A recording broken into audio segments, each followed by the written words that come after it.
we'll just see a lot of faces. And we won't necessarily pay attention to the individual faces that we're seeing. And then sometimes when children have behavior issues, we'll pay attention to just those children, and the rest of the children will almost become invisible.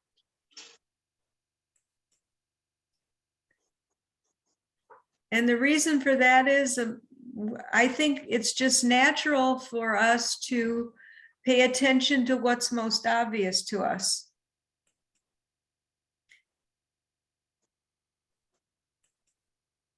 So if we take a look at this graphic right here, think about what you're paying attention to the most in this picture, okay? And what is it? What are you paying attention to the most here? The wall. The Okay. dot on the wall. The dot on the wall, right? Okay. Kind of looks like a wall. And we're paying attention to that. But if we look a little closer, okay, and don't just pay attention to what is the biggest and the darkest, what else are you seeing there? Can you see anything else? Texture on the wall, like flowers, more or less. Okay. Hay some unas text- figuras de la pared, la textura que tiene, que son diferentes. El punto negro. Toda el área en blanco con las figuritas. That looks like kind of flowers, like shape. Todo okay. el área blanca con figuras, un punto negro, Y el las punto figuras dan como si fuera una flor, pero nada más. Right. Yo veo hojas, forma de hojas. Hojas y hojas veo. Okay. Fisuras grandes y pequeñas. Okay. Have any of you noticed two eyes on this graphic? A pair of eyes. Los ojos no Sí, veo. en la parte de abajo izquierda. You see them Sí. Oh, I did see them right now. right here? Yes. Okay. Los partes de vidrio. Yo no veo nada. Okay. So Yo no veo. okay, they're right down in the left, the bottom corner. And our eye is not drawn to that because we're paying attention. Bien. We're paying attention to the black dot, and we're paying attention to the texture maybe of the paper. So that's what happens. A lot of times. Igual hay una línea delgada en el contorno del cuadrado, del rectángulo más bien.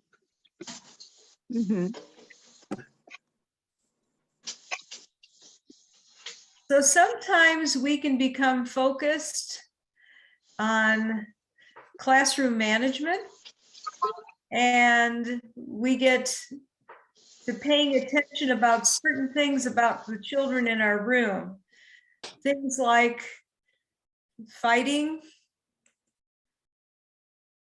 children being defiant or misbehaving, or biting. This takes up our attention so that we can't see anything else. And this is because it becomes most obvious and it's taking up our time. The classroom environment changes and it becomes something like this, where we're not seeing any of the children very clearly. They just become almost like white noise.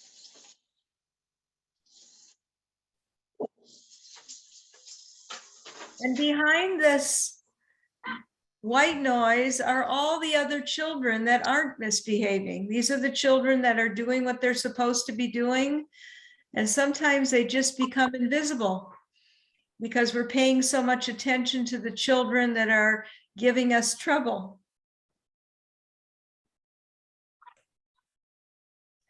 And soon the children that aren't doing anything wrong start to become visible. Okay. And we start to have false beliefs about what we're doing for young children. That we're managing the classroom well, which we probably aren't because we're not paying attention to all the children. That we're supporting their development. And that we understand each child. And it's hard to do that if we're not paying attention to every single one of them.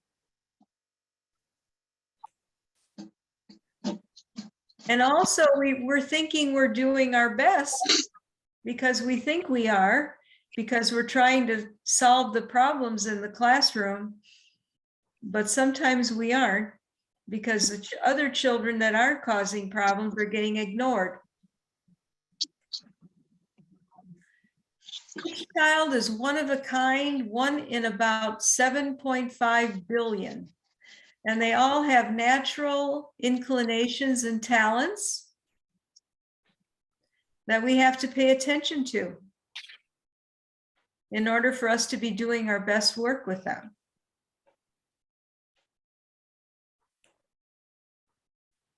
We need to start focusing on what their strong parts are, okay? It's a new and improved mindset, and it takes work to do that because sometimes we just fall into the habit of paying attention to what's most obvious.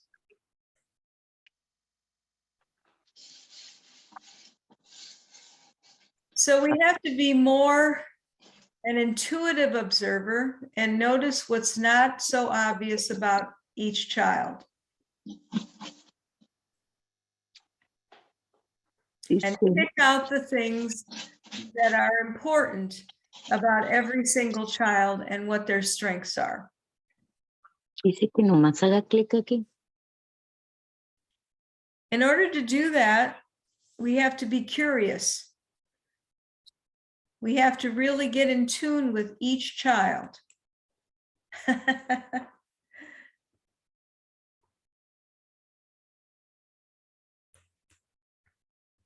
And we can't assume that every child is going to be exactly like all the others.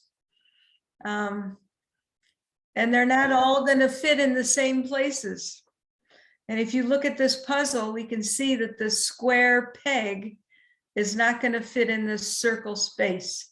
And sometimes we try to make all the children the same and make them all conform with each other, and that's not possible. The important thing is that we can't get hung up on poor behavior, because if we do, we're actually going to be encouraging that behavior. So for example, let's say you have a little boy that's a biter, okay? And he's been a problem biter for a couple weeks now, okay? It's a behavior that you're trying to stop. And he comes into the classroom in the morning, and the first thing you say to him is, "Now you're not going to do any biting today, are you?" He may not have even thought about biting, but what you have done right there is reminded him to bite somebody, okay? So what we want to do is not start the day out by reminding children about what they're doing wrong, because it's a new day for them, and we want to give them a chance to be a good child that day and not do that. And if we tell them right away about their bad behavior, it's going to remind them that they're going to do it. And I know a lot of teachers fall into that habit of becoming hung up on children's bad behavior and talking about it to the child, and they're actually encouraging it, and we don't want to do that.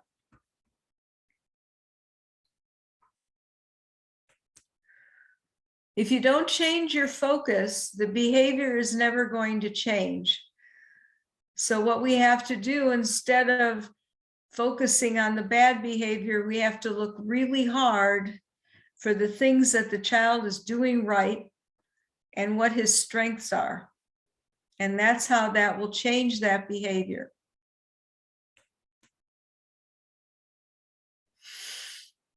Okay. Now, I'm going to try to start a new share here.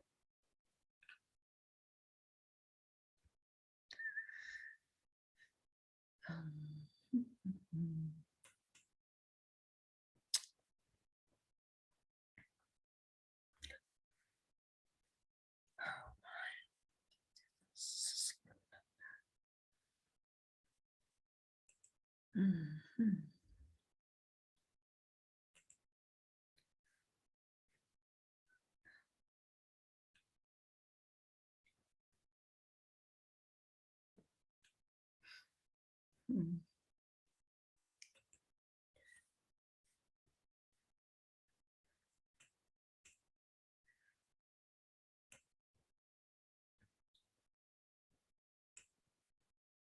Hmm.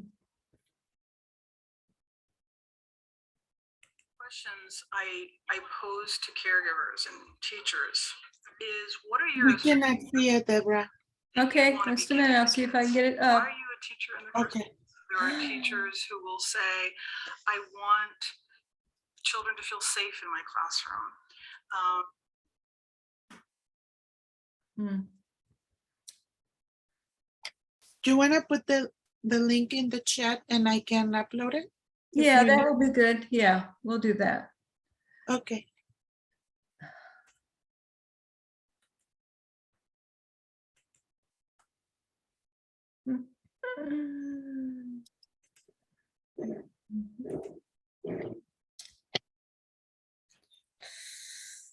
I'm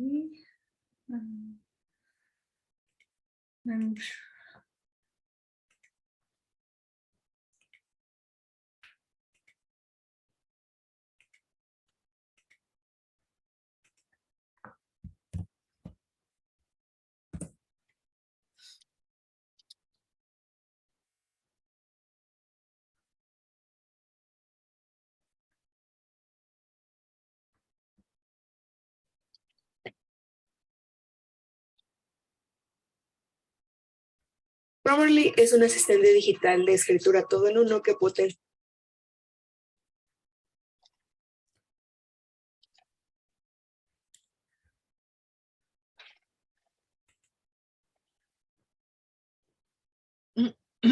You guys see my screen? Yes. Okay. Sí. Productividad y te ayudará a ahorrar tiempo aún.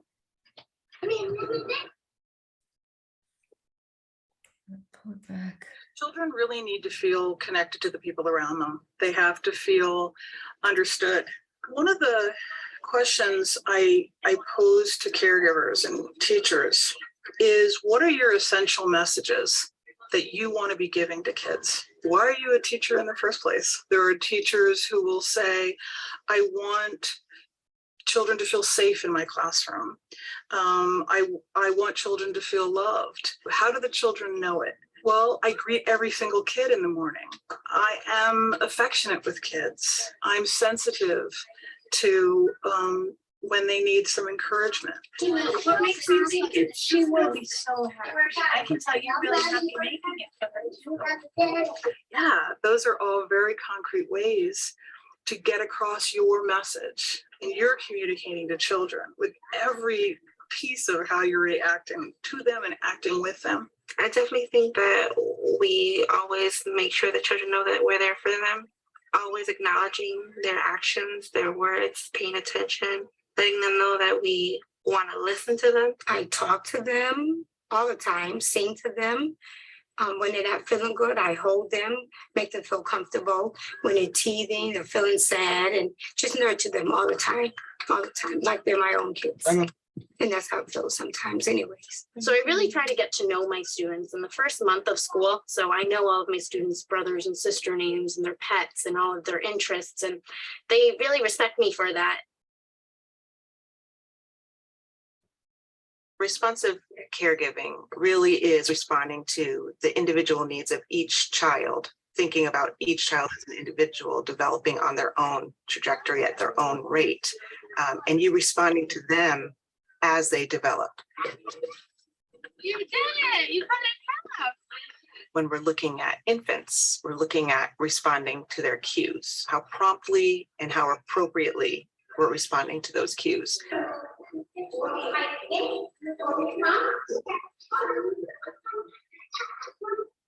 You can see how are they responding when you look at them, or you stick out your tongue with your face, you know, your tone of voice, and you're singing a song, you're being playful, and show different sorts of feelings and facial expressions to a baby.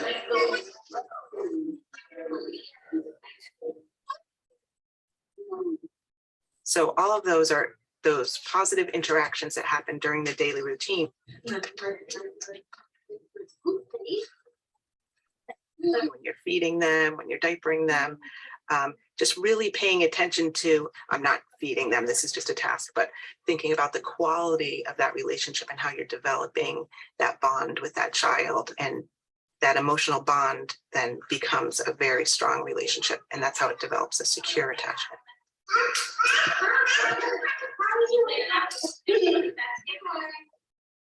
Trust and attachment is a large part of early infancy. You really need to know the child, and that may take some time. It may take going over to them 4 or 5 times and they're not really responding, and then sitting back and saying, well, let's try a different strategy.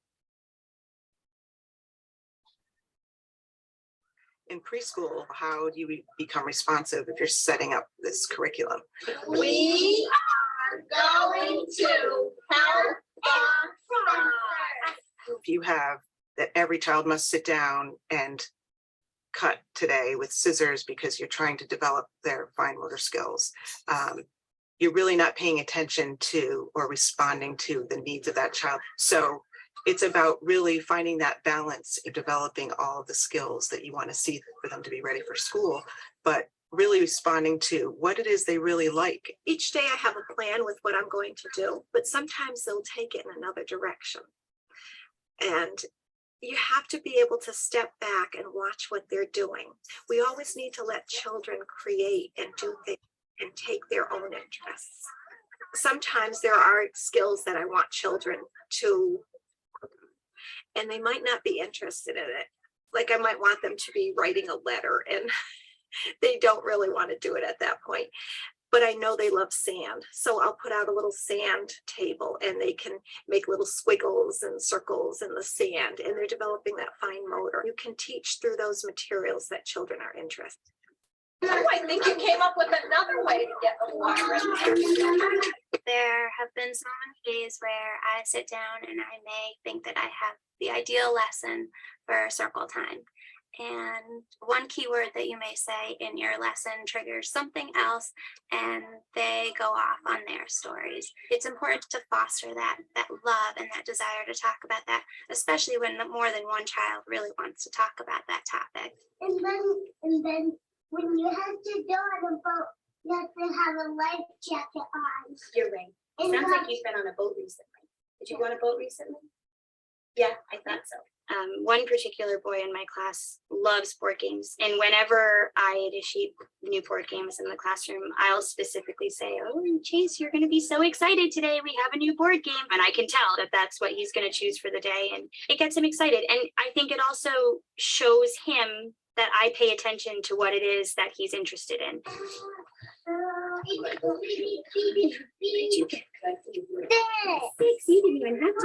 You can capitalize on that opportunity as a responsive caregiver to respond to them within what it is that they find joy in.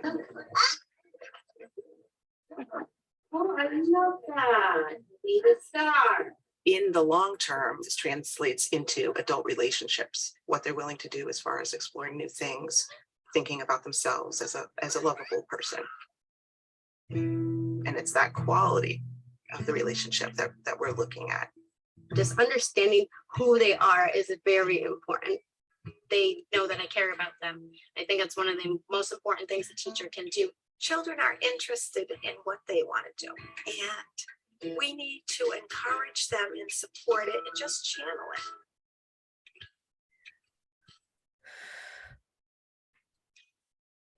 Okay.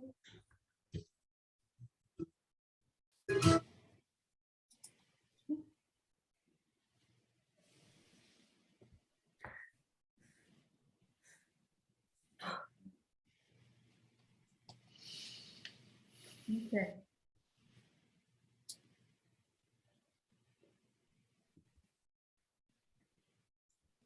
Okay, we back? Yes, we're back. Okay, all right, just checking. Yeah, everybody's back. Okay, now this video I'm sharing here. Let's see. I think I can share it. Okay.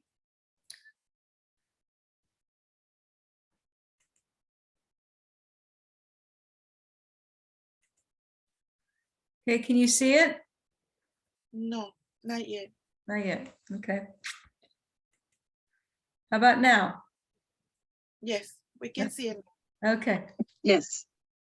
The behavior that we give the most attention to is the behavior that we are promoting. This is Tavon. Tavon's mother was being called at least 3 times a week to pick him up from school for misbehavior. He was only 4 years old at the time. I went to school to observe, and I was struck by how eager Tavon was to please his teachers. At one point, the teacher called all the children to the rug for circle time. All right, everyone, circle time, come and sit crisscross applesauce. Tavon ran over and he sat perfectly crisscrossed with his hands in his lap, and he wanted the teachers to notice. He craned his neck. She didn't notice. And he craned again as if he was saying, "See me, teacher, see me." Again, she didn't notice. And being only 4, he became frustrated and gave up. He stuck his legs straight out in front of him, leaned back on his hands.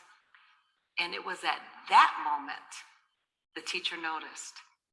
"Tavon, you are not sitting like a learner. Leave the circle and go sit at the table."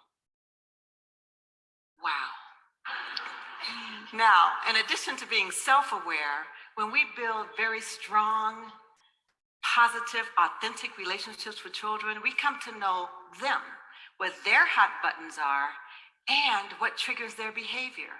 We will also understand how our behavior impacts their behavior. I was observing another classroom, and there was a little guy named Raphael. And Raphael was getting in a lot of trouble in this classroom. The teacher called his name so many times, I began to keep a tally mark every time she did. Raphael, stop. Raphael, don't. Raphael, sit down. Raphael, don't make me have to come over there. Raphael, Raphael, Raphael. She called Raphael's name 27 times in 7 minutes. Raphael was learning that that place was not a safe, fair, or equitable space for him. And all the other children in that classroom, they were learning how to treat Raphael. It is our responsibility to find and look for what's good, right, and best in every single child.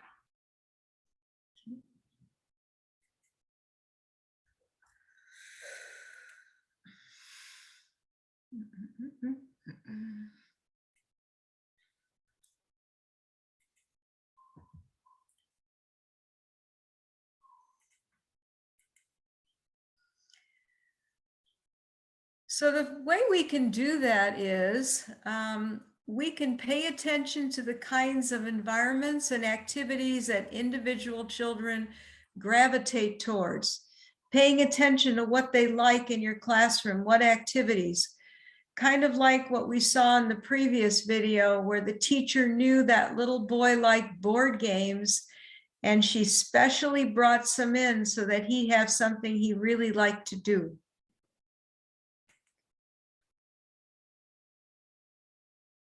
You start looking for strengths and talents in each child. Present them with some challenges. You know they like to do a certain thing. Sit down with them and talk to them about what they're doing and give them ideas for doing something a little more advanced in that particular area. Ask what if? What if we did this? What would happen if you did that? So that you can extend their interest in whatever activity that they're engaged in. Set a new goal for them. Pay attention to what they're doing and what they're capable of doing right now, and set a goal for something just a little bit more complicated so that they can increase their skills. And ask questions. Children love to be asked questions. And if you do that, they realize that you're spending one-on-one time with them and that they're incredibly important to you. You're going to start to look for their strengths and their talents. What is it that they're proud of doing when they finish it and want to show you right away? Sometimes teachers get so busy that when a child comes over to show them something, you'll say, I'll be over there in a few minutes. Well, a child's attention span is very short, and he's going to lose that enthusiasm really, really quickly. So you have to make sure that at least you look over in that direction and make sure he sees that you're interested in what he's done.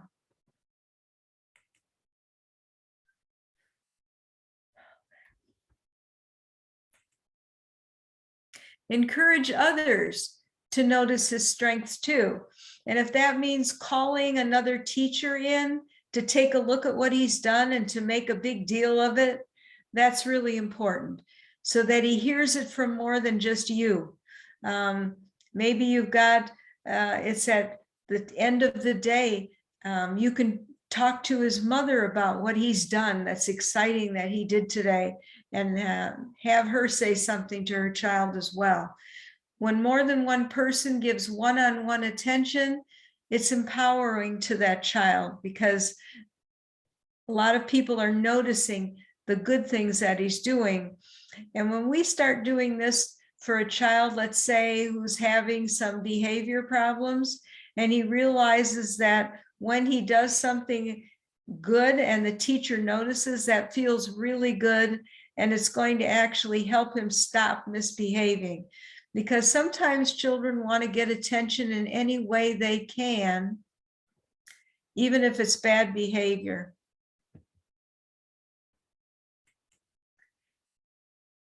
So again, I want to remind you to pay attention. And if a child asks you to watch this or to look at this, he really wants you to become engaged with him. And you want to wait for that child to ask for your ideas and comments, and then you can. And you also want to make sure that you give that child enough time to answer your questions.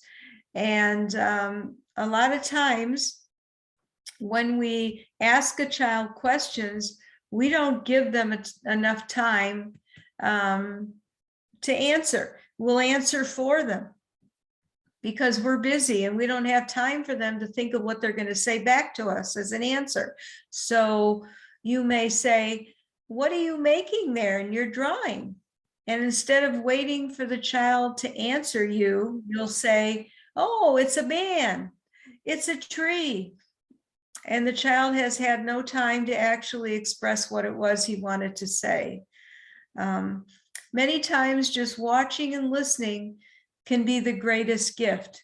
And that goes for all of us. And we should always remember that time is probably the most precious thing that we can give people. And it's the most long lasting. I think if you think back as a child, and think of the times that an adult spent time with you, those are precious and golden. And you can't replace that. And they didn't cost a thing. They were free, but that adult thought enough of you to spend some time with you.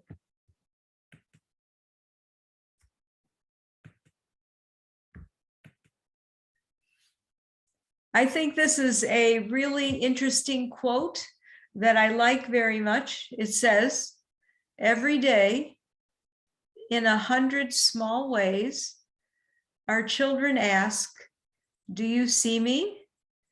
Do you hear me? Do I matter? Their behavior often reflects our response. So if they're not getting the message that they matter, and you're watching and you're listening, they will find negative ways to get your attention. Again, you want to give them time to answer your questions. So if we think about how long, on the average, an adult will wait for a child's answer, it's about 7 seconds. That's all the child has to come up with an answer to your question. What are you painting? We'll give him 7 seconds. If that doesn't work, we'll answer for him. And I think we get in the habit of doing that instead of giving him time. Little children often have thoughts and they know what they're going to answer, but the connections between their brain and the muscles in their mouth to make the words aren't fully developed yet. And it takes a few minutes for that message to get to those muscles so that child can actually make an answer. So we have to remember that. And sometimes we're so busy on our phones, mostly nowadays, right? That the child eventually will just give up and not bother answering because they know either you're not going to pay attention, you don't care, or something else is more important.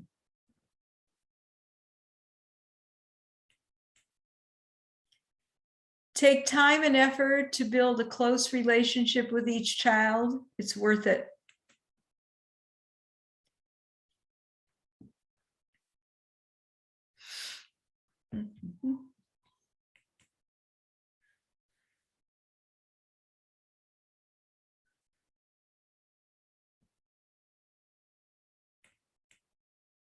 Focus on strengths, embrace uniqueness, because we all have strengths, all of us, every single one of us. And we can't be expected to have strengths in every single area. I know I don't. I have a lot of weaknesses, and that's why I depend on other people to help me learn new things and to build on the strengths that I already have.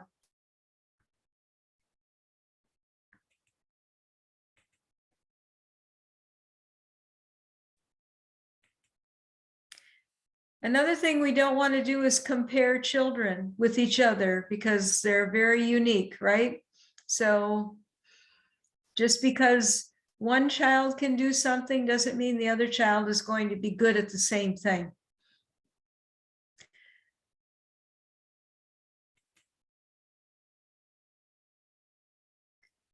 We have to talk about strengths too in a different way, because many times we label children with certain words that we shouldn't, okay?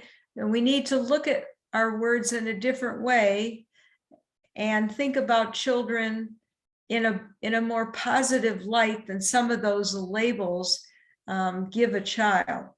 So we're going to take a look at some of these words and see if we can figure out different ways of interpreting them.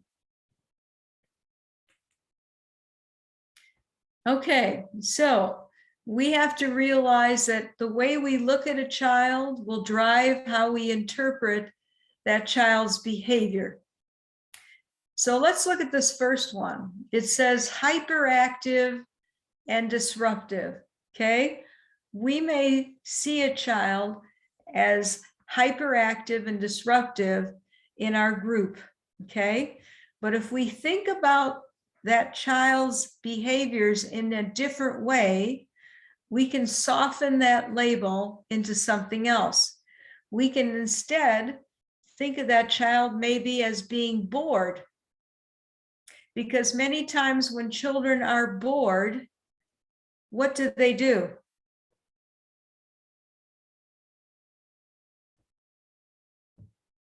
They misbehave. Tienen mal comportamiento. Mhm. So that might be the cause of that misbehavior. They also may be gifted, which could cause the boredom, because what you're expecting them to do is so far below their abilities, it's not important to them. And so now they're going to spend their time doing things that they want to do, which may be misbehaving. Okay, let's look at the second one, a fiddler.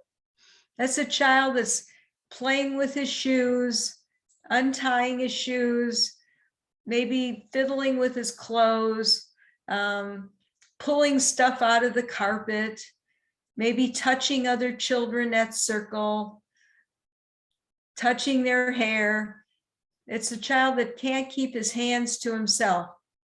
And we might call that child a fiddler, which is a label. So instead, that child may be a kinesthetic learner. Does anybody know what that means? No, I don't. Okay, it means that he learns through his sense of touch. And if we have a child that learns through his sense of touch, he's going to be wanting to touch things in order to learn about them, okay? And if the activity that you're having at this time is not involving the sense of touch, he's going to try and keep his hands busy. So what teachers with children like this often do is give him something to hold during that circle time so that he can manipulate it with his hands. And he's still listening to you, but his hands are busy with something else. So that's often helpful. So maybe you would give him a doll to hold, something that has texture with it that he can, or a toy that opens and closes, something that he can manipulate in his hands while he's sitting at circle. And oftentimes this will help with a child like that. But we have to remember that all of these terms, like the hyperactive and disruptive and a fiddler, are labels, and we don't want to label children, okay? Because after a while, labels catch on with other adults and with other children, and pretty soon that child becomes known by his label instead of by who he is. And that's very sad, and we don't want that to happen. So let's take a look at some of these other labels that we often use for children. A talker, okay? What is another word we could use that's more positive to a child that likes to talk all the time? Think of something. Expressive. Communicative or expressive. Good. Expressive, communicative. Maybe he's just Sociable. Okay.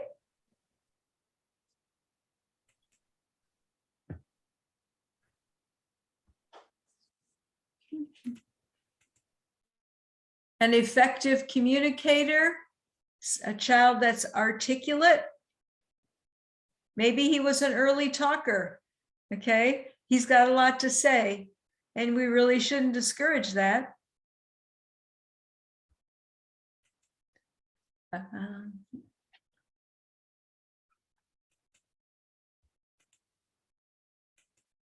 Let's look at this label, acting out. This is a child that we think is always acting out. Let's think of something else we could say about that child.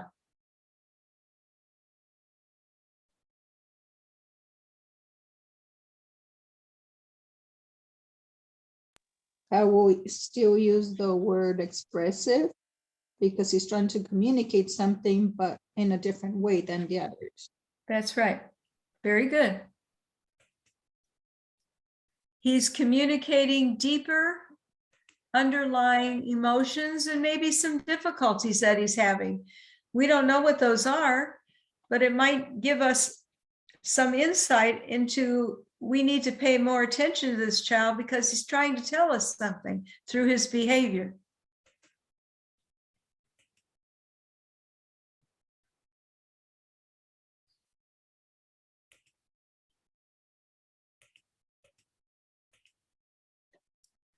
How about a child that's clingy?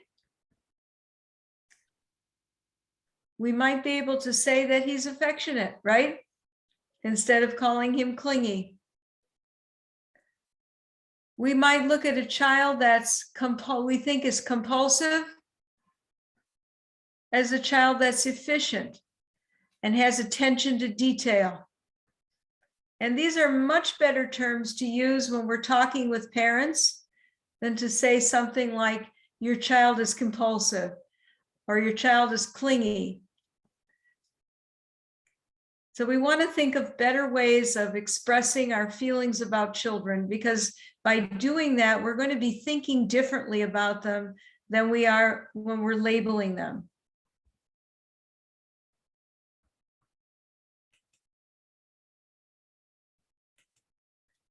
Bossy and stubborn. Let's think about that one. What would be a better way of thinking about that child rather than calling them bossy or stubborn? Persistent.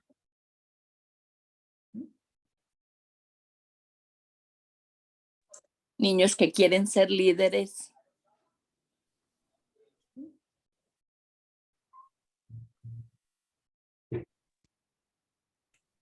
Responsible, maybe? Sure. Could be a child that's going to be a leader. Many times when children that grow up to be leaders, when they're little, they're bossy. That's part of their personality. And what we have to do as an adult is to channel that drive to be a boss and to direct other people so that it can be channeled in a positive way. But we don't want to break a child's spirit for being bossy, because that's who he is. And someday he might be in some type of leadership role. So a bossy or stubborn child can be looked at as firm and assertive, which is a much better way of thinking about that. Personally, I like children that have grit, that have leadership capabilities, and I enjoy channeling that behavior in positive ways, giving that child something to lead, making him in charge of something so he can use those skills in a positive way rather than in negative ways.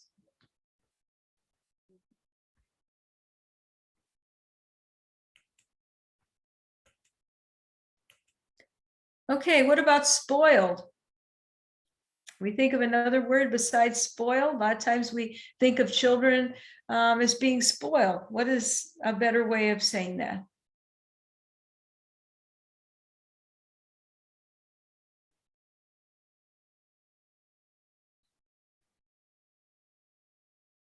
Puede ser que están Mal frustrados. portados.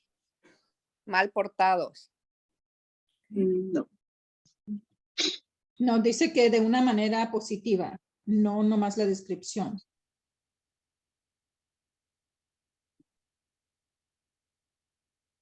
I don't know, that's a hard one.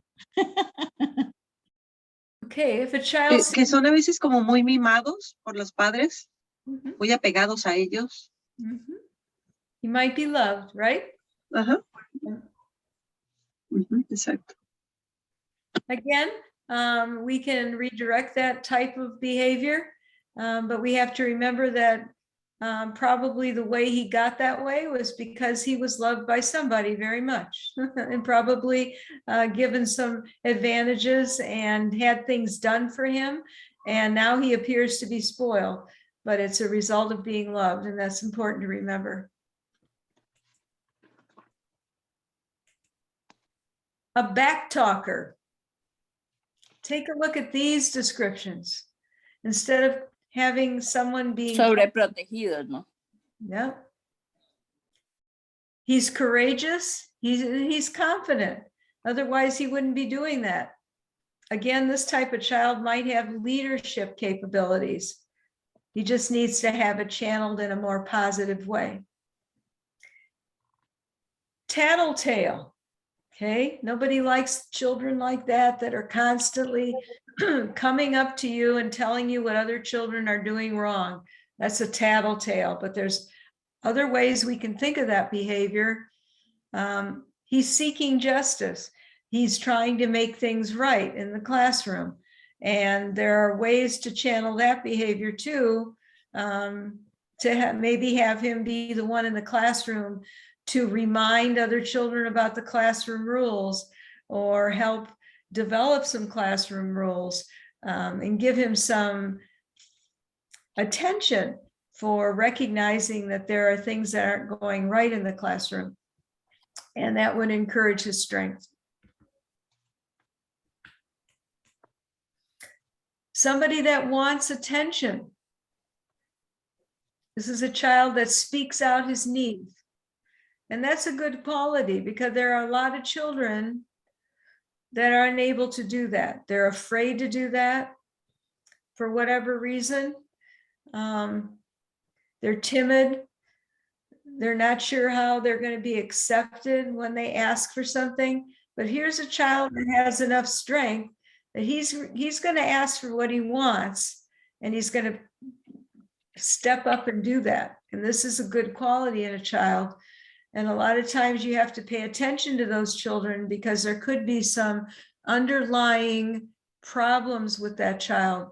Many times children that want a lot of attention aren't getting it at home. They could be coming from a household where there's a lot of maybe abuse, possibly, and they're not able to ask for attention there in fear of getting punished, and they'll come to you and want attention. And then a lot of times that type of attention is wanting love from you as well. A child that's defiant, okay, that's behavior that can be rechanneled as well. But that child has strong beliefs, and he's strong and courageous because he speaks his mind, and it isn't always what we want to hear. We ask him to do something and he'll say no, okay? He's getting that strength from somewhere. It just needs to be redirected in a positive way. Sometimes we have children that are dramatic, okay? They'll start crying when you tell them something, or they'll have facial expressions like an actor when you want them to do something that they don't want to do. They'll fall on the floor and be very dramatic. And these are children that are emotionally aware and creative. And we have to understand that they need an outlet for their creativity. And this is the only way they've learned to express it. So we have to give them other ways to express this creativity. Children that are fearful can be thoughtful and careful. We don't know what they're fearful about, but they're being careful about things. And that isn't always a negative. It can be very precocious for some children, because usually young children are fearless and they don't think before they act. They'll jump off the top of a monkey bars and think nothing of it, not thinking ahead. But a child that's fearful thinks a little bit about things before he actually does it. And so we give them a chance to be strong in that area and help them with that so they can get around the strongest fears in order to function. Goofy and silly. We all have kids like that, right? Goofy and silly. These are joyful children, and they're entertaining. And maybe someday they'll be actors. We don't know, okay? They're going to be people that make the rest of us happy. And so we can't stifle that. That's wonderful. I think there's nothing wrong with a silly child. That's what childhood is, right? It's their only chance in life where they can be silly. And but they just need to channel it to certain times during the day, not all the time. We may label somebody as mean. That's a strong label, okay? They may be power seeking, and again, a potential leader when they're mean. They just don't know how to use it yet.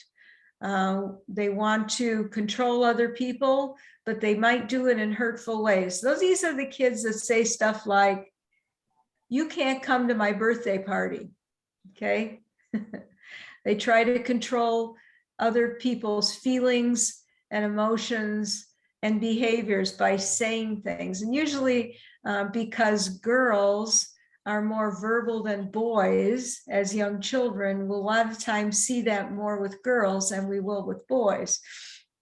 And so we need to help them use their strength and leadership and wanting to control in more positive ways by maybe giving them jobs in our classroom where they can assume a leadership role.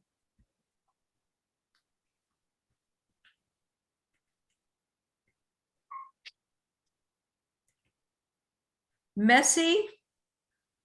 Okay, maybe we think of kids as messy.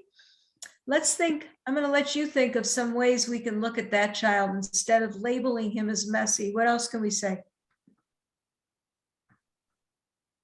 Creative. Okay.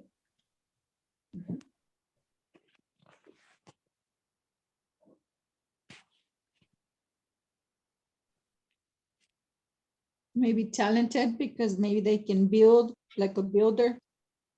Mm-hmm.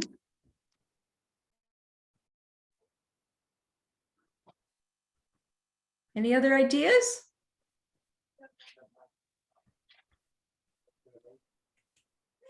Sometimes they are really, really smart when they're, yeah. Científico. Sometimes they're just practicing their skills and they're not paying attention to what happens around them, okay? And creative, like someone says. If you ever walked into someone's art studio, is that a neat and tidy place? It's a mess, right? Because they're concentrating on what they want to create and what they want to do. And so there's paint everywhere and there's paper everywhere. And they're completely focused in on what they're doing, and they're not worried about the mess that they're making. So this is just another way of looking at children that are messy.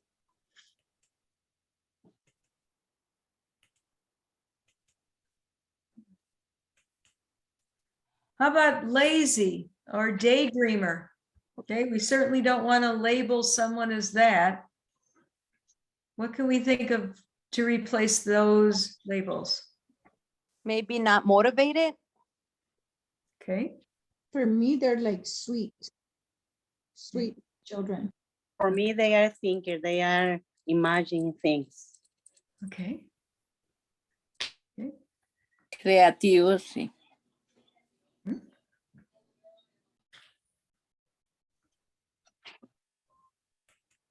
Laid back. They're more laid back. Yeah, there's nothing wrong with that. No, we need more people like that. I think the world would be more peaceful if we had people that were more laid back instead of worried about things all the time and nervous about things. They can be out of the box thinkers, people that are very creative, like someone mentioned, and they can be problem solvers, okay, because they're thinking about things a little bit more deeply instead of jumping and being more just jumping into things and trying to do them without thinking first, or compulsive.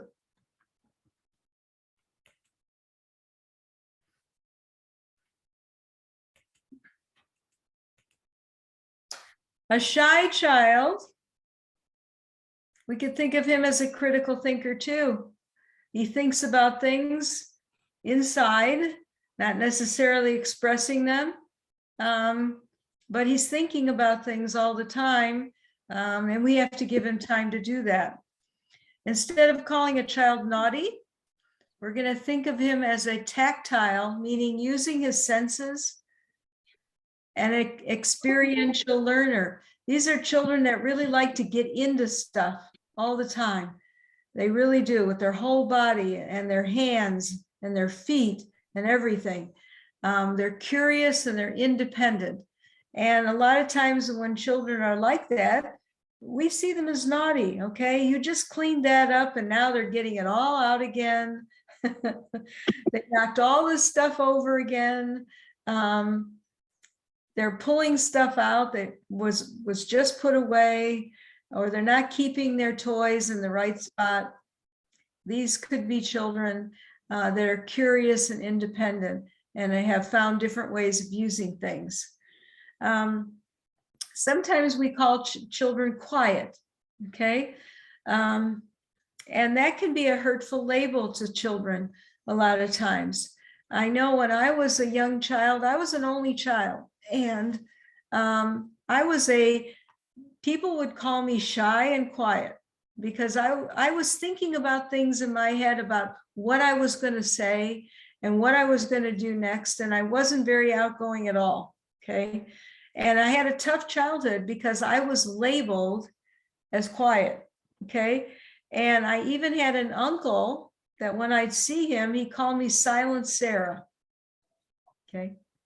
And when you give children labels like that, does that help? No. Mm-hmm. Do you think me being called Silent Sarah helped me to be more outspoken?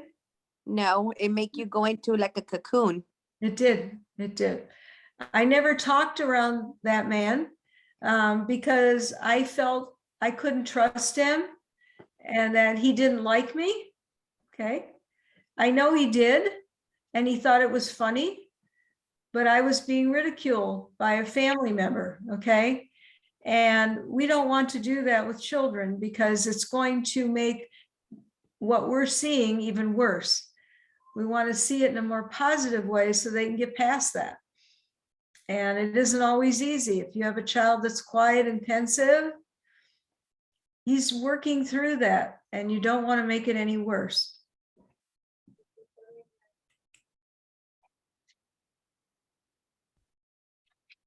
Okay, so what we want to do is spend less time looking at the things that we're seeing wrong with children, their weak spots, their faults, and what's lacking. Because if we don't, children get the attitude that I'm not good enough and I need to be fixed. And that becomes part of who they are. And they will grow up that way, feeling negative about themselves, and it's going to affect their self-esteem and their self-concept. Okay. So what ends up happening is it's kind of a downward spiral if it continues. So we see children having increased misbehavior, feelings of worthlessness, and we don't want to do this to any child. They become apathetic, meaning they don't care anymore about what anybody says because they feel so bad about themselves because you've told them that by the way you're treating them. They get depressed, they're full of anxiety, and unfortunately for some children, it means suicide. And that's very, very critical to remember. Did you know that children between the ages of 8 and 12 is the highest number of children that are committing suicide now? It's a new age bracket that we're seeing increased instances of suicide. 8 and 12, 8, 9, 10, 11, and 12-year-olds. And that's horrible.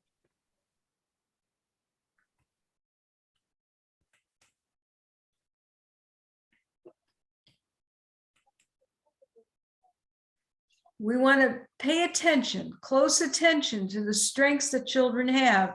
And we may not know what they are yet, but we give them a lot of experiences, and then we stand back and watch to see what they're good at.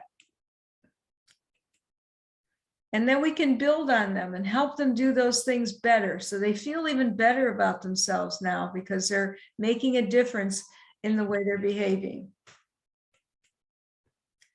Encourage them to learn new and related skills, okay?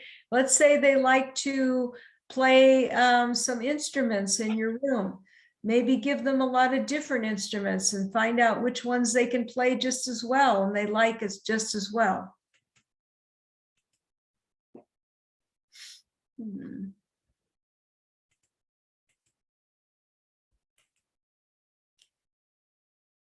Understanding a child's strengths will give you insight in how a child learns best, so that you can provide the most appropriate environment for that child. Now you have a child who's excited to learn. Maybe he wasn't before, but now he knows he's good at something, and you notice that. And he's more likely to feel better about himself and not get discouraged, and feel some confidence. And we have children like that. They're going to be compliant with what you want. They're going to be easy to handle. They're going to be strong learners, and they're going to be fun to be around for all the children.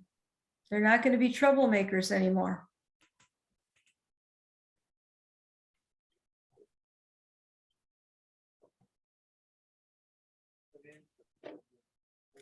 Sometimes we can help a child learn to use her own strengths to calm herself and to be able to function, because we know when a child is out of control, it's hard for them to do anything, okay?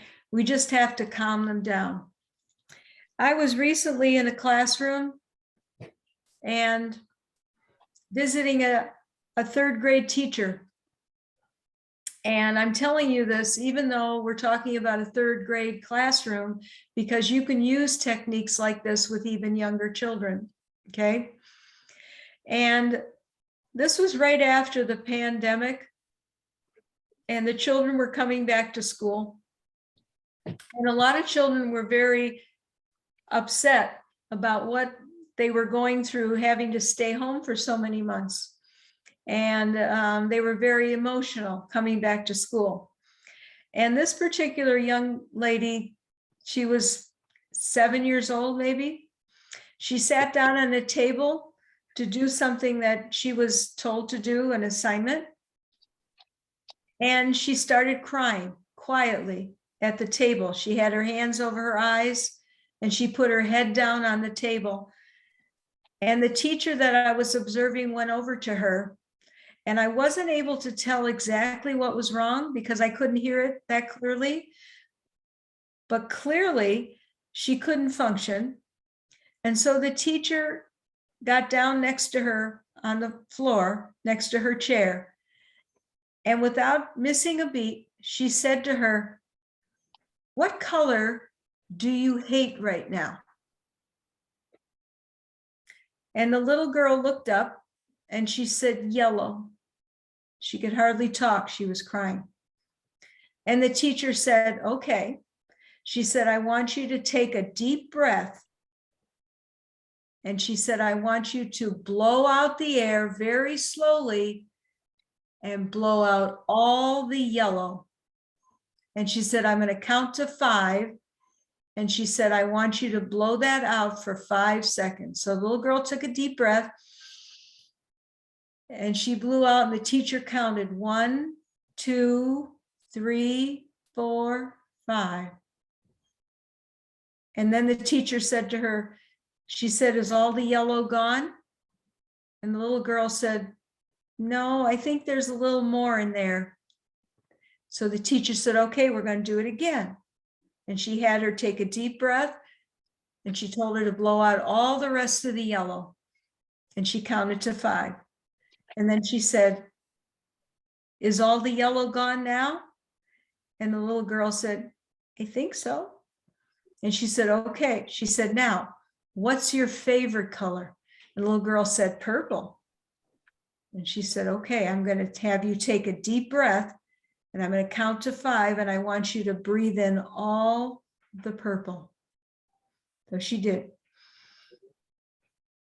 Teacher counted to 5 and she said, how do you feel? She said, I feel fine.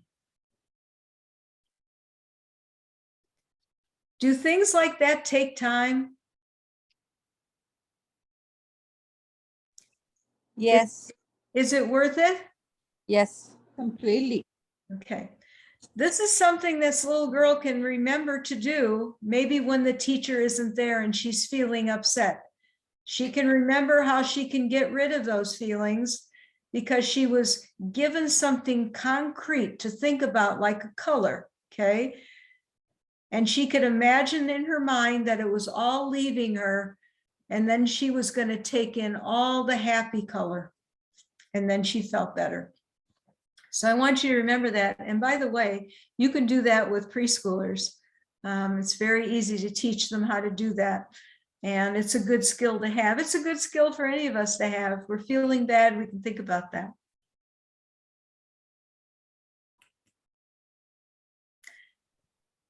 I don't know if any of you have ever heard of something called proprioceptive input. That's a big word. And it just means the communication between the joints and the muscles in our body and how our brain controls those things. The sense of knowing where your body is in space. We use this all the time without thinking when we're walking down the street and we come to a curb and we step down, okay? We just know to do that.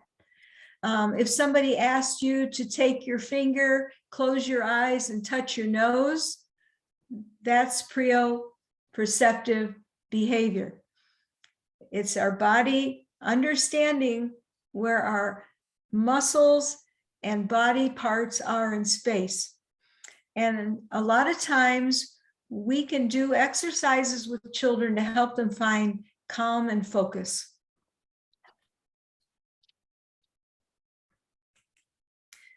We can have set up little stations in our classroom to have children do these little exercises.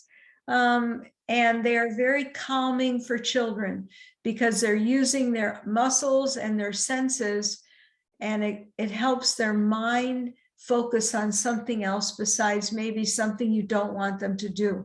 So here we have a child who has a rope attached to a doorknob and he's leaning back on it, and his body is sort of suspended on the end of this rope. Okay, it's a very common exercise for this. Another one is to have the children put their hands on the wall and push. Okay? This lets out a lot of stress, and you can have that in your classroom too. Very simple to do. And another one is to have a yoga ball and have the child just roll across the top of the yoga ball. I've seen classrooms that have little stations like this in their classroom, and sometimes out in the hallway. And so when the children are being moved from one area to another, they can stop at each one of these stations and do one of these exercises. And by the time they get where they're going, they're very calm and relaxed because they've done these. So just a couple ideas that you might want to try. Another thing that we can combine with this is giving children what we call affirmations or gentle reminders that they're valuable, okay? And so what I've provided you with, and that you could probably translate into Spanish very easily, are little cards that you can set up in your classroom and remind children when they get in front of that card. You can read them to them. This one says, I can do anything. I will do great things today. You can put that up on the wall, maybe next to one of those activities we just talked to. So while they're leaning back on the rope, you can have them say, I can do anything. And when children are told these wonderful things enough times, they believe it, and they realize that they do have value and they can do wonderful things. And these are messages that we want children to have.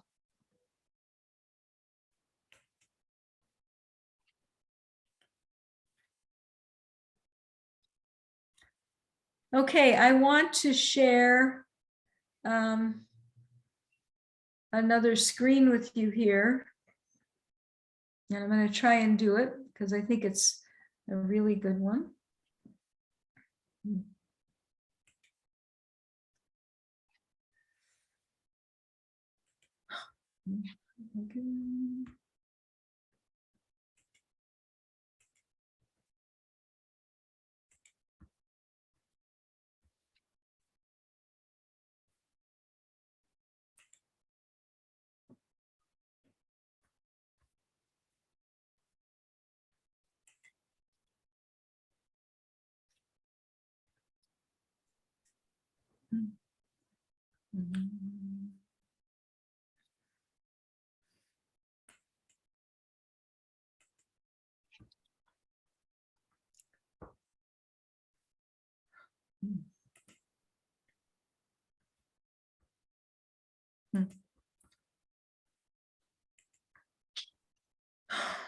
Let's see.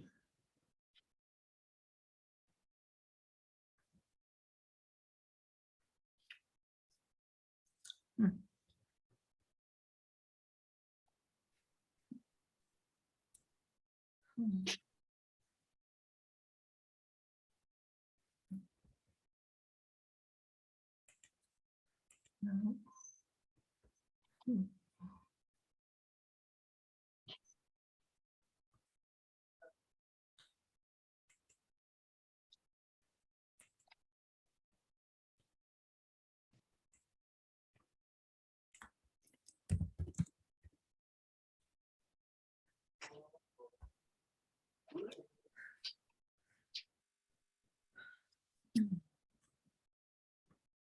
Do you need help, Deborah? I can put a link.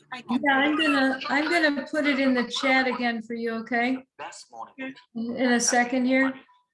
And then we can watch it. I think this is a good one. Okay.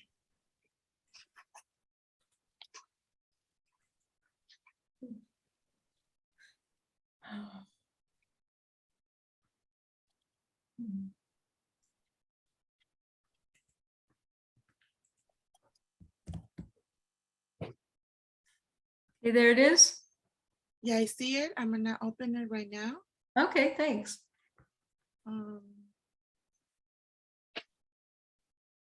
I've been getting paid $1,000 a month, if not more, just from this app on my phone. And I don't know if you can. I'm gonna share my screen.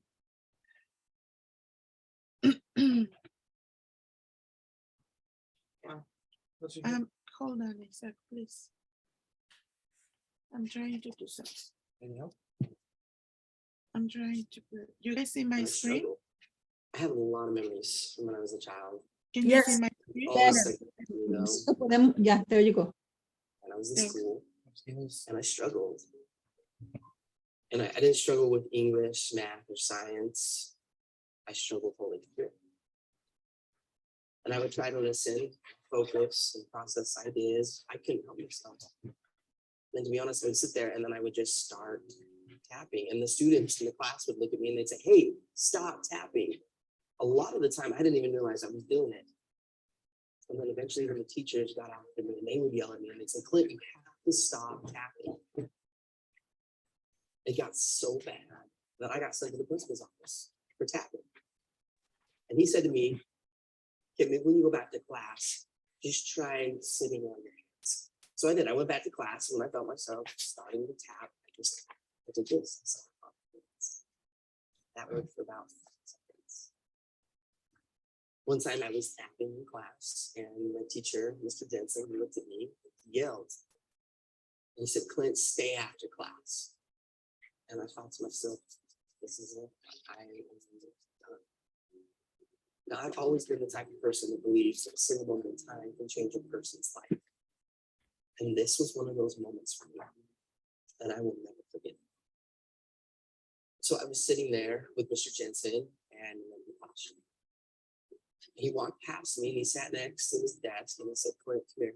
I wanna talk to you." And as he looked me right in the eye, he said, "No, I need you to know something, you're not in trouble. But I do have just one question that I have to ask you."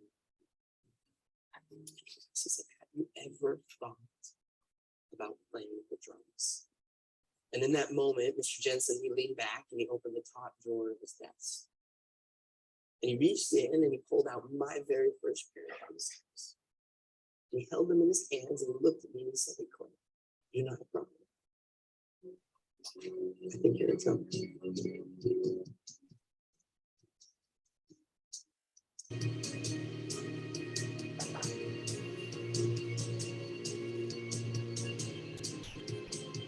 From that moment on, I've never put those sticks down. I've toured, recorded, and played drums all over the world. My whole college education was paid for with drumsticks in my hand. Just because of a single moment in time when somebody believed in me. And he saw something in me that I didn't even see within myself. And from that moment, I learned that there's a difference between being the best in the world and being the best for the world.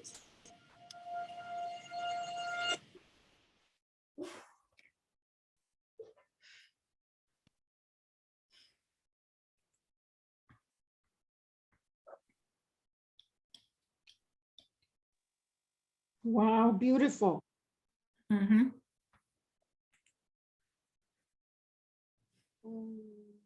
I don't know what happened. I think my computer froze or something. Let me check. Okay. Okay, stop Here- sharing. Are we back? Yes. Okay. Yes. Yeah, that's a pretty powerful video. That's someone that looked at that child that felt he was a problem and had no worth, and he thought, you know, he couldn't do anything right and he had no answer for what he was doing. And someone took the time to see him in a different way. Instead of a troublemaker, he realized that he had a strength that he could build on, and made all the difference in that child's life.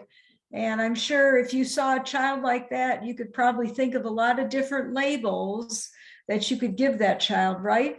Hyperactive, maybe think that he had ADHD, just all sorts of labels that we could have put on that child. And I'm sure there were teachers in that school that did that. But luckily there was one person that saw that in a different way and were able to make a difference for that child. And it not only made a difference for that day, okay, but it made a difference for the rest of his life. And we never know what we're going to say and how that's going to affect that child. And for that particular little boy, it made all the difference. So that's something we want to always remember. If you take anything away from what I've been talking to you today, that's something I would like you to remember. And this last slide here says, treat a child as though he is already the person he is capable of becoming. Okay, and I know that's hard sometimes because we can't see that right now, but we have to remember that what we say and how we treat that child can make all the difference. Okay, are there any questions about anything that we've talked about today?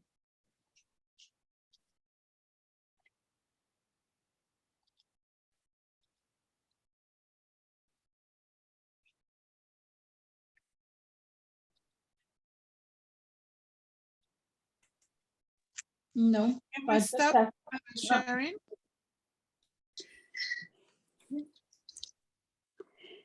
Bueno, Can we stop sharing the screen? Yeah. Okay. So now we can see Sí. everybody in the room. hola, Okay. hola. Hola, Leonor, ¿puedes decir tu pregunta? Sí,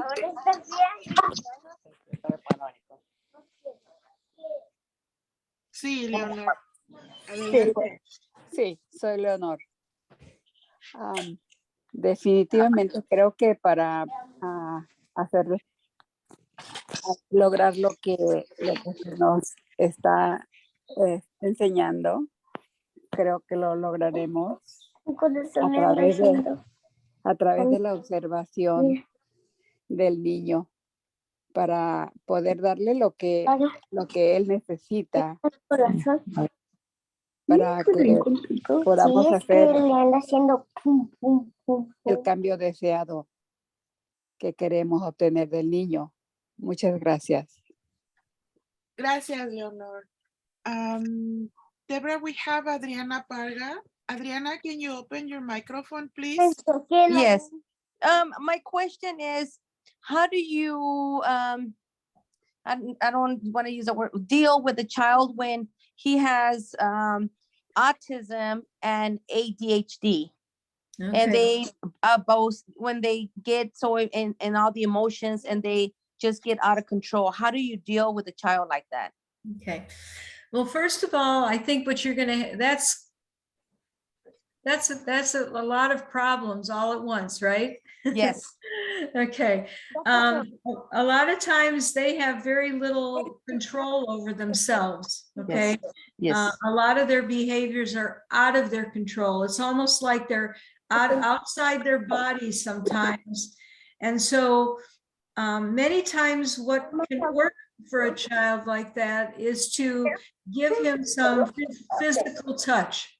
You're not going to be able to make probably eye contact because a lot of times they will resist looking in your face. Yes. Yes. So sometimes coming up from behind, letting them know you're there by just softly touching their shoulders and maybe giving them an embrace from behind and just holding them gently for a few minutes until you can feel their body relax. I know that's worked for me because I taught preschool for 15 years ago. And I would have children like that just found it impossible to calm down by themselves. And I would have to come behind them and give them just a not squeezing, but just a soft embrace. And you would immediately feel their muscles all tensed up because that's where they were. Yeah. And you can softly talk to them. And then in a few minutes, you're going to feel their body just totally relax. And that's what you want to wait to feel that. And sometimes that works really well. You could try that. Okay. Okay. If the child verbal? He is. He is. I don't have them at this time. They're not here with me. It was a family of 3, and he was the middle one, and he had autism. He was diagnosed with ADHD first, but I noticed that something else was going on with him because I've had him since he was about a year old. And I would tell the parent, take him in to the doctor so they can check him, because there's something else going on. And she did. Eventually, she got referral, and they diagnosed him with autism. So then that's when we started realizing, okay, it's not just one thing; it's 2 combinations. So it's very hard for him to control his emotions. He would just outburst all of a sudden. Even at the school, he would throw chairs and destroy the classroom. And so then, and he would, when I would pick him up from school, he would still be so agitated that, anything would just trigger him. And it was hard because I am a daycare provider, and we have a lot of kids, and I had to leave all the rest of the kids to go and attend to him so that he wouldn't hurt himself or hurt anybody else. Right. And there was times that I had to hold him, but he was so strong that it was like emotional as well as a child, because you're trying to help a child, with his emotions. What do? And it's so difficult because you're raising them as well, because, they're with you a lot of the time and trying to help them. And it's draining as well. It is. As the child, as a provider, to be able to do the right thing for the child, That's right. you know? Yeah, a lot of times too, you might want to try and figure out what the triggers are. What is it? Is it Just any discipline. He wouldn't do good with discipline. If they were told him, you know, that was wrong, he would just outburst. It was just the discipline. He didn't take it in well. So, you know, they're not here right now, but they're going to come back. The mom's going to have another baby. So she's going to have 4 now. They're eventually coming back again. So I'm trying to prepare myself, you know, and trying to figure out other ways to channel him out of that when he goes into those outbursts, you know, because it is very hard. Is he in any type of therapy? He is going into therapy right now, and he's going actually to behavioral health. Okay, it might be helpful for you to have some kind of a connection with his therapist. Okay, yes, we did have, at the time when he was here, she would call me or I would call her whenever he would have, and they would get out of control. I would talk to her and she would tell me, okay, try to do this, you know, or I would tell her after the episode, I would call her to let her know, because she wanted to know when he was, those episodes were coming in, so that we can document things and that we can have things on paper and see, you know, try to figure out what was causing the triggers on him. Good. Yeah, that's important, because there needs to be that close connection between you and his therapist, because then you guys can work together to maybe solve some of these problems. So it sounds like you're doing the right thing. You know. Thank you very much. Thank you. Yeah.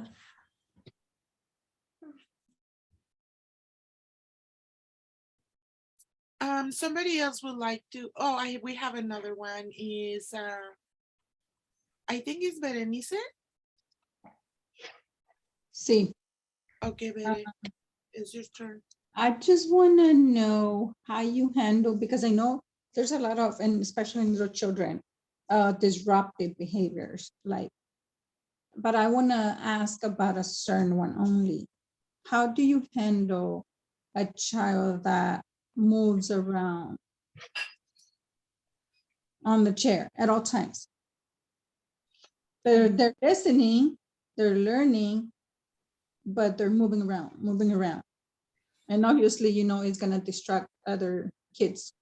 Okay. That might be an example of what we were talking about before, as far as a kinesthetic learner.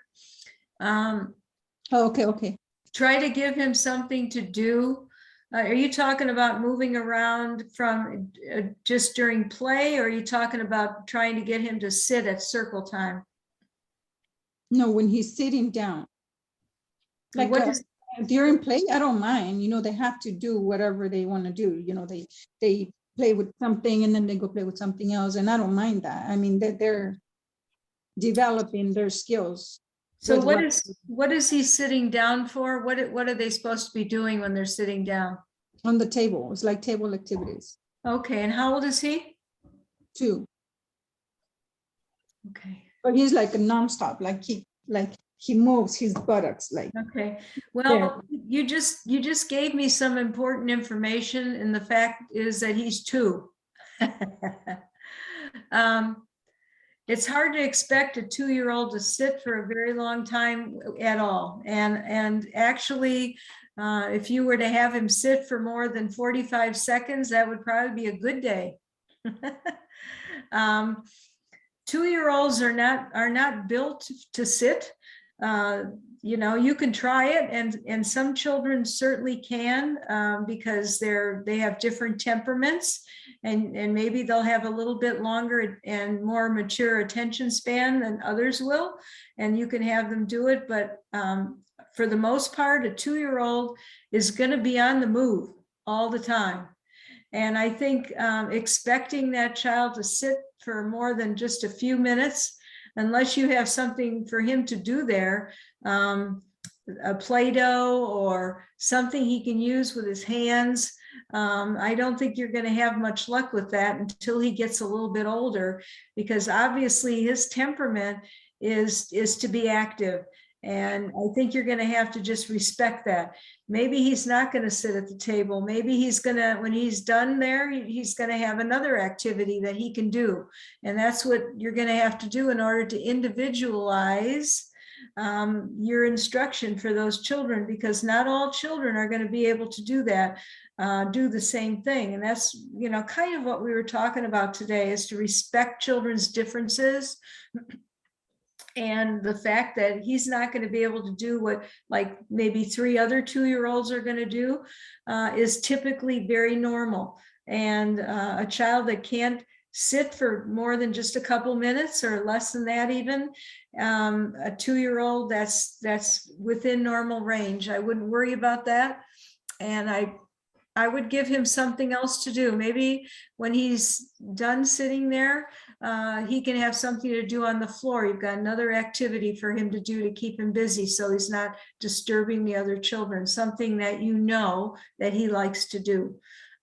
That's what you're going to have to do. You're certainly not going to be able to change him. Like we looked at that puzzle, we're not going to have the square piece fit into the round circle for that child. And you can't really label him as being hyperactive or, distractible, because he's only 2, and that's typical for 2-year-olds. And that's why I have so much respect for toddler teachers, because that's what they have to deal with. There's a whole spectrum of attention span with 2-year-olds. Some have an attention span of 10 minutes, like a 3-year-old almost. And some of them have an attention span of 12 seconds. So you've got these children. What are you having him do at the table? Let me ask. Just basic like shades, colors, whatever, Okay, you're not doing worksheets, are you? Yes. Oh, you shouldn't be doing that. I'm sorry. No, but he did really good on that. He Okay. did attention, he loved it. It was just that he wouldn't stop. So Yeah. what you're saying, and it's helping. I wouldn't consider him hyperactive. No, he was a really good kid. So I Yeah. would jump into that. Yeah. Just asking for something optional to do with him. But you answer that by saying, okay, just do, let's say, the same instructional, but with a different activity.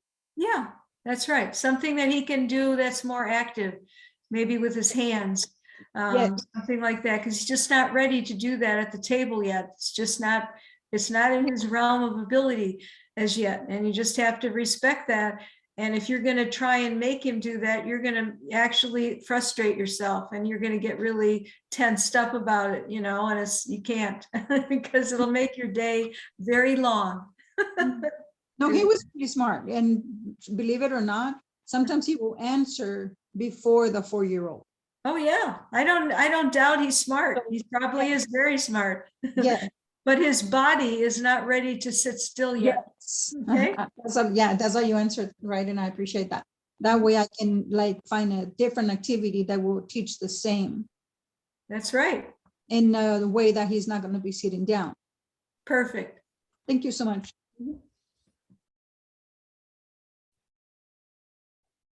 Anybody else would like to ask a question? Oh, Elisea, I see you. Oh, I'm so sorry. Maria Morfin is first, and then Elisea. Thank you. Mhm. Hi. Hi. I just want to thank you. I live in Mexico, and I'm a teacher, but I have big groups, like from 25 to 30 students. So the information that you told us was very, very helpful for me. And I just want to thank you Oh, for you're welcome. everything. And Nice. thank you, Jessica, for the invitation. And thank you, teacher Deaf Pierce. Thank you. You're welcome. Thank you, Mariana. It's so nice to have you here. Thank you. Eli, it's your turn. Ok, bueno, yo también agradecerles, está muy interesante la información y yo sí tengo una pregunta para la maestra. Tengo un niño de 1 año, bueno, 2, ¿verdad? De 1 año, pero estuve estudiando unas estrategias para el primer niño que se lleva 2 semanas con el siguiente, que empezó a morder, ¿verdad? Y él funcionaron las estrategias y todo, y ya no está mordiendo. Pero ahora el otro niño, ¿verdad? Está mordiendo, pero está mordiendo muy diferente que al otro niño, porque el otro niño como que mordía cuando le iban a quitar un juguete o cuando se acercaba a algo que no quería. Y el otro niño como que está empezando a morder de la nada. Mande. Espérame tantito. Debra, did you click the translation button? Where is that? It's on the bottom, so you can understand what Ellie's talking about. Interpretation. So you need to go to interpretation and then okay, now I changed it to Spanish. So what's that going to do for me now? No, you need to change it to English so they can translate in English. Okay. And then you hear what she's saying in Spanish, you hear that in English. Okay. Everybody else who speak English only, you guys need to change your channel to English so they can translate into English because she's speaking Spanish. Okay. I think that's how it is. Eli, ¿y si puedes hablar un poquito más despacio para que puedan hacer la traducción? Ok. Porque vas muy rápido, por favor. Thank you. Ok, entonces vuelvo a empezar, ¿verdad? Sí, porque Debra no estaba escuchando. Ah, ok, ok. Bueno, mi nombre es Eliseo Ochoa, ya también agradecerle por la clase, ha estado muy interesante, me está ayudando mucho. ¿Está bien? ¿Continúo? Are you getting Yes. the translation? Yes, maybe just a little bit louder would be good. Okay. Thank you. Yes. ¿Está alto el volumen, dijo? No. Para Yes. la que está traduciendo, le está pidiendo que hable más fuerte. Ah, ok, perdón. Pero tú no. Ok, es que yo, como yo le subí el volumen aquí porque también hace rato no escuchaba, dije a lo mejor no se está yendo bien. Ok, entonces quiero hacerle una pregunta sobre dos niños que tengo de la edad de 1 año que están mordiendo. Uno, funcionaron las estrategias que utilicé, pero el otro, que tiene un historial, ¿verdad?, de que viene de padres con adicción de drogas, me está haciendo un poco difícil. Esta semana estuve tan ocupada con él, con lo de la mordida, porque nomás se acercaba el otro niñito y lo mordía. Lo estaba queriendo cambiar de pañal o lo abrazaba y me quería buscar para morderme. Entonces, esta semana fue así como que, ¿qué hago, no? ¿Qué más hago? Que ya lo abrazaba, que ya le daba besitos, que le decía, quería que le puse cosas sensoriales, que estuve tratando de darle masajitos y todo, porque él es como muy yo de que tocarlo para que él esté un poco más relajado, pero aún así seguía mordiendo. Entonces, ¿qué podría yo hacer más para ayudarle a este niño?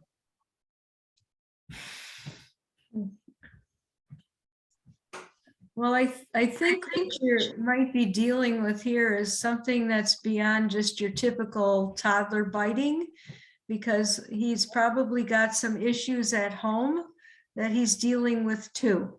And he's only 1 year old, and a child that young really can't process how they feel. And many times they act out with behaviors. And it might be attention getting, it might be self-soothing.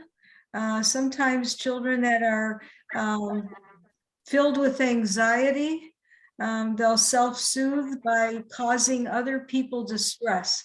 It's kind of like they want to pass it to somebody else so they can get it out of themselves.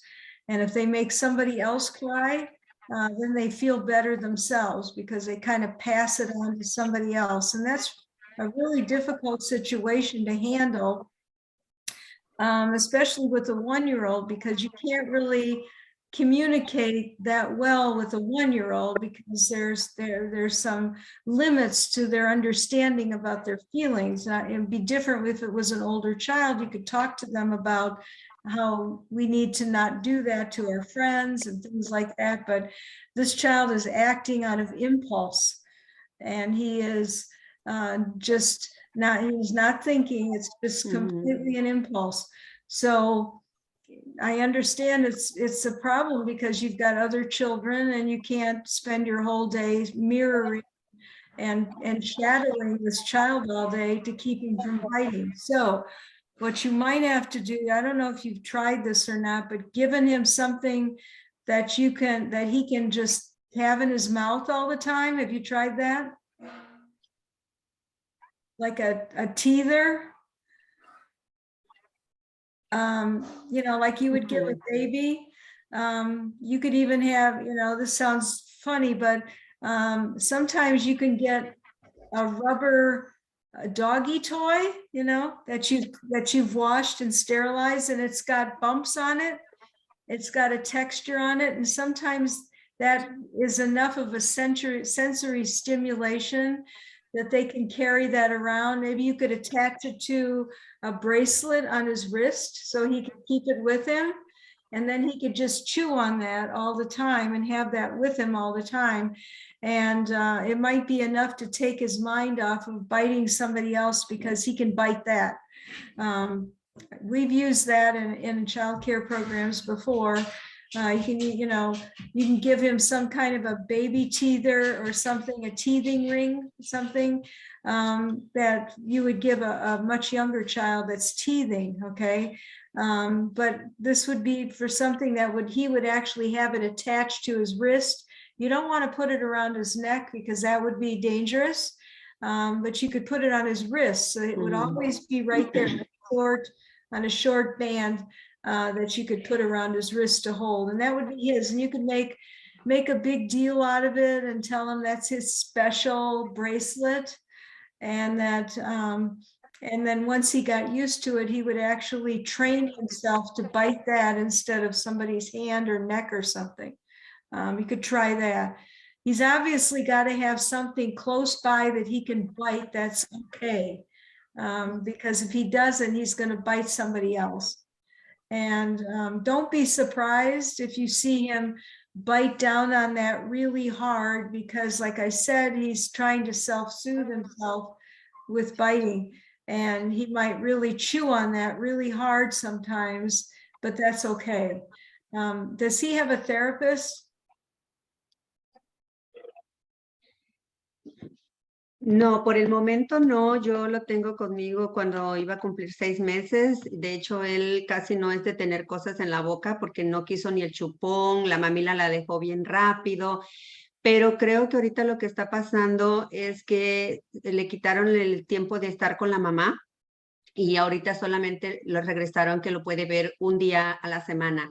Entonces lo ve el domingo y cuando viene aquí, por ejemplo, lunes, martes, miércoles, oh my God, ya para el jueves de ayer ya estuvo un poco más tranquilo, ¿verdad? Pero fue una semana muy difícil. Entonces creo que son como lo que acaba de explicar a usted, las emociones, porque él está ya reconociendo más a su mamá y ahora pues ya no la ven toda la semana y solo la ve un día a la semana. Y pues tiene un añito, ¿no? Entonces, lo que pude investigar con el papá es que su mamá pues está retirada porque todavía no puede lograr la meta de no drogarse. Entonces la mamá está dejando que a ella la muerda. Entonces yo le dije, ¿sabe qué? Hable con ella y dígale que no es normal, o sea, que no está bien que se deje ella morder porque el niño no sabe, está entendiendo que morder a otra persona es normal. Entonces, que ella no se deje morder, ¿verdad? Que le dé... Pues yo aquí uso todas las estrategias que me acaba de dar ahorita, ¿verdad? Porque pues, trabajo con niños pequeños también por 10 años. Entonces, todo lo he intentado con él, pero se le acaba lo frío de la mordedera. Ayer le di una bolsita con unos hielitos, ¿verdad? Que con doble bolsita de Ziploc. Se la tuvo y estuvo en mis brazos y estuvo calmado y todo, pero nada más se bajó y caminó hacia donde estaba el otro amiguito y paz, lo quiso morder, ¿no? Nomás que pues estoy muy cerca porque tengo la ventaja que ahorita solo tengo esos 2 bebés, entonces estoy apoyándolo lo más que pueda. Porque si él se va a otro cuidado donde hay otros niños y empieza a hacer eso, pues le van a decir al papá, llévese a su niño, ¿verdad? Cuando no van a poder trabajar con él, porque pues es difícil tener un niño que muerde a todo mundo, ¿no? Porque lo que noté ahorita es que yo le puedo dar cualquier cosa, él la tiene en su boca y todo, y está un ratito, pero en cuanto lo suelta, vuelve a querer morder. Entonces creo que es las emociones que está pasando él. Yeah, yeah. Yeah, he just doesn't know how to express how he feels. And that's got to be really hard where his mother is in and out of his life like that. And there's always this constant separation anxiety that he's going through. You know, they don't have a sense of time. They don't know, he doesn't know when he's going to see her again or if he's going to see her again. And that's got to be incredibly hard. So hopefully it won't last. You know, she in some kind of treatment. So maybe she's going to get back with him full time, maybe, or it's hard to say.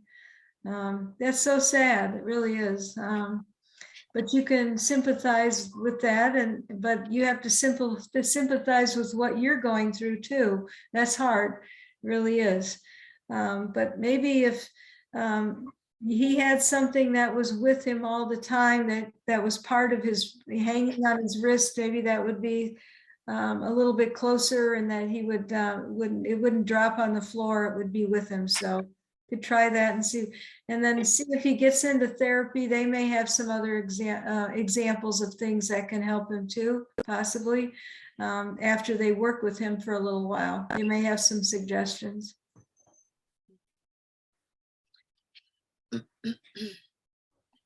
Gracias, voy a intentar lo de la muñeca porque es lo único que me falta ahorita, ponérselo ya aquí en su mano, pero tiene una gran ventaja ahorita el niño, ¿verdad? Y también yo, porque estoy aprendiendo y porque no tengo niños, puedo ayudar a este niño, ¿no? Para que él pueda superar esta crisis que la verdad sí nos afecta porque emocionalmente nos conectamos con la familia, nos conectamos con el niño.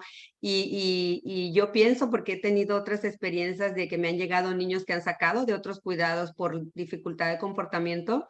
Entonces digo, no quiero yo tener que sacar a un niño por comportamiento, no quiero hacer todo lo que está en mis manos para poder ayudar al niño y a la familia, ¿no? Muchas gracias, doctora. Well, Deborah, it's 1:08. We exceeded our time, but we were very happy to listen this new workshop that you brought for us. It was very interesting. It was very helpful. I hope everybody took something with them and put into practice. We're gonna be sending to all the participants today an email on Monday with the items that you send me. And also with your permission, we can send this video because we videotape it, but unfortunately we just could do it in English only because I don't have the capacity to do it in both yet. We're working on that, but if you give us permission, I can share these what we videotape with your teaching. And if you guys want to contact, can they contact you, Deb? Yes, yes. Okay, so we will send also the email of the doctor for any situations that you might have at your program. You can send her questions and then you can start a communication with her if she is available. But I want to thank every one of you, and Deborah especially, for giving us your time. Deborah, if you have any other workshops that you want to share with us, please let us know. I know you have a lot, but please let us know, and we can schedule another time with you to continue learning from you. And one thing that I want to say last is the next, on the 29th, I think it is, if I'm correct, we're going to have another workshop with West Ed, but that workshop is going to be for 5 hours, and they're going to give you credit through the registry. Yeah, through the registry. So if you go to our Facebook page or our website, we have the calendar in our website with all the trainings coming up. and you can register yourself. This training, this coming up training is only for 20 students. That's how many students was it's allowing me to have. So please try to sign up if you want to participate. It's going to be a 5-hour workshop and it's going to be very interesting. Okay, if you guys want to leave because you have other commitments, you're welcome to leave. We want to thank Deborah one more time. Thank you. Time. It was so beautiful to see you and to hear from you again. Yeah. And I hope that you can send us another workshop that you have available for us.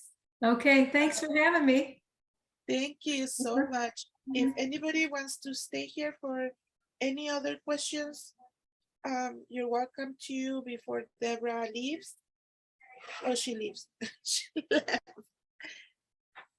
But if you guys have more questions, or let me see at the...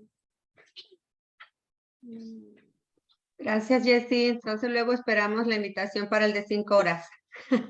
Sí, ya está puesto ahí en Facebook y también lo voy a mandar en nuestros chats que tenemos. Ok, muy bien. Gracias. Bye, chicas, a todas. Gracias y buenos fin de semana. Bye. Señora Leonor, si me quiere Gracias, llamar después de las gracias. 5, ahí Gracias, estoy por si le bye. puedo ayudar. Ándele. Gracias. Bye. Bye. Bye, Jessie. Bye, Eli. Bye a todas, niñas. Bye a todas. Jessica, una pregunta de una señora. Sí. A ver si le podemos ayudar o le podemos ayudar. Sí, pero Eleonor le va a hablar esta... Le vas a hablar a Eli, ¿verdad, Leonor? No sé, Dijo Jessie, es que que le yo no sé cómo canalizar este niño porque la mamá está desesperada, que parece que el lunes ya no lo quieren ahí. Pero yo lo veo, no sé, ¿verdad? No sé si sea, hasta llego a pensar que es un problema de cuando no te quieren a un niño, ¿cómo se les llama? ¿Discriminación? Discriminación, exactamente, sí. Mira, lo que pasa, bueno, con mi experiencia, ¿verdad? Y como dijo la doctora, es que tenemos que evaluarlos. Y la evaluación se tiene que comenzar con su doctor primordial. La mamá tiene que ir con el doctor y decirle, mi hijo tiene estos problemas dentro del aula o dentro del programa donde está. Y el doctor tiene que comenzar una evaluación. Y así se comienza todo el proceso de todo lo que lleguen a tener los niños. Y ya con esa evaluación van a determinar qué es lo que tiene el niño para poderlo comenzar a tratar y a tenerle terapia o ponerlo en lo que él tenga mal, ¿no? Sí. Y porque yo he comenzado así con mis niños cuando yo veo que tienen algún problemita de comportamiento, pero es porque a veces no se pueden comunicar.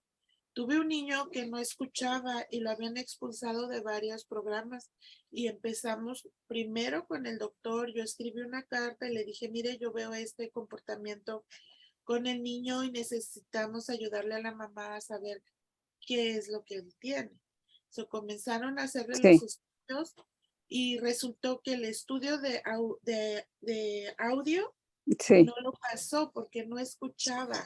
Oh my goodness. Entonces de ahí lo que sucedió es que como no escuchaba no podía hablar y como no podía hablar mordía, ¿verdad? Entonces como yo empecé a hacer observaciones y sí nos empezamos a dar cuenta que no escuchaba, escribí la carta al doctor, le dije tiene este comportamiento, hace esto y así.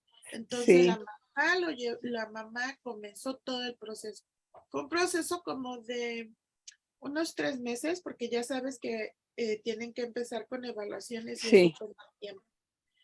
Pero mientras, pues uno tiene que tratar de llegar a la raíz del problema de por qué los niños se comportan de esa manera, ¿no? Y hay otros niños como él y tenía el problema de que tienen emociones, ¿verdad? Que no las saben controlar y las controlan de una manera equivocada.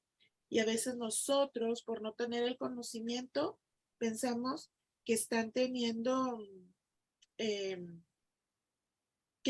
son niños problema, Sí, ¿no? sí. Entonces, eso es lo que nosotras como maestras, como educadoras, es lo que tenemos que ver, llegar a la raíz del problema, identificarlo, y todas nosotras debemos de tener recursos en donde mandar a los papás, ¿no? Por ejemplo, pedir ayuda con el Help Me Grow, que es un programa estatal aquí en todo el estado. Y Sí. en cada estado y en cada país hay recursos para poder ayudar a los papás. Entonces, Sí, yo le nuestra había labor es dicho a la mamá. buscar esto, Yo buscar le había eso. dicho a la mamá. Sí, yo le había dicho a la mamá que íbamos a hacerlo a través de Emily Grow porque el niño está en ¿cómo se llama? Star, ¿cómo se llama? Esa Head Start. Gestar. Está en ¿Qué edad Gestar. tiene? ¿Mande? ¿Qué edad tiene? 3 años, 8 meses. Ah, ok.